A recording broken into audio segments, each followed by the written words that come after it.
Hey there everyone, it's Lynnea here for LDRS Creative. Today is day 2 of the LDRS Creative September features, and we are featuring some spooky trick-or-treat cards this month.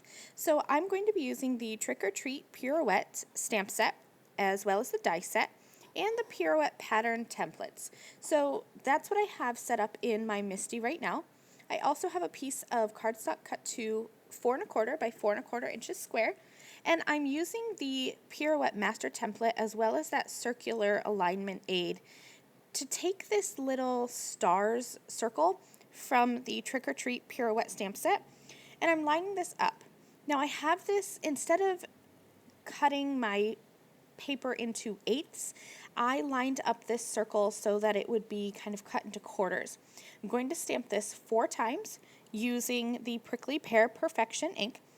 So here's how I like to use the Pirouette pattern templates. I like to align my cardstock. I have that lined up with the 4 1/4 by 4 1/4 inch little notches.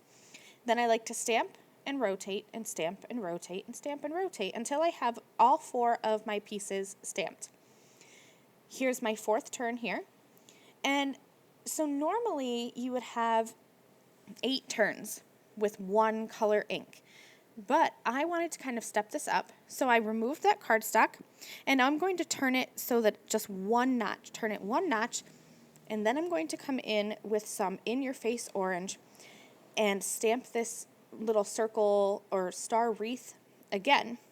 And this is going to overlap that Prickly Pear Perfection green ink and create a really fun background. It reminds me of, I think they're called spirographs. They were when I was a kid, and you just kind of stick the pen in and you twirl it around. That's what this reminds me of. So this is going to be my background. It's a really easy background, but I think that it's really fun because it uses those wreaths in a different way. Absolutely love this background. Now I'm going to add just a few more elements. You can see there that I stamped the spider web in the center. I thought that I would stamp this and keep it a 1-layer card, but I'm not a 1-layer kind of person. So I stamped that, and I will end up stamping that on white cardstock and die cutting that out. But for now I'm going in with this cute little ghosty, and I am using Plum Crazy ink. Now I wanted, again, usually you have 8 turns, but I wanted to keep with that theme of kind of alternating my images. So I stamped that ghost 4 times using the Plum Crazy ink. And now I'm coming in, and this is Fandango ink, and I'm going to stamp that little pumpkin that says Eek. And so I have 4 turns with the ghost, and then I'll have 4 turns with this cute little pumpkin.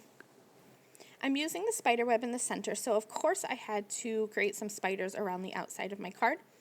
And here we go. Like I said, I stamped this spider web with Raven Hybrid ink, and I die cut that using the Trick or Treat Pirouette coordinating die set.